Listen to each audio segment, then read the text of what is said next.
再来看国民党的立委赖士宝昨暗塞车伫台北市大安区西活的时，无让要过车路的民众先行，结果去弄到两个查某人哦。加这两个民众是无性命的危险。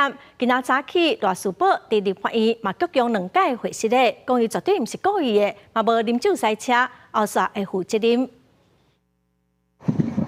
非常抱歉。 两摆行礼会释咧，国民党立委赖士宝初到暗时，踩车南往北经过台北市大安区瑞安街208巷，要倒弯往西的时阵，疑似无让行人弄到伫个过斑马线的两个查某民众，造成因骨折和头受伤。A 柱死角没有看到左边两位女士啊，我没有酒驾，而且是绿灯可以左转，啊，就是因为天色太暗。 这没有看到人，就这样撞了。赖士宝强调讲，代志发生了，已经得到对方的谅解，嘛愿意负完全的责任。两个行人嘛送去仁爱病院检查治疗，我觉在意识拢真清楚，无性命危险。详细肇事的原因，阁要等警方进一步来调查厘清。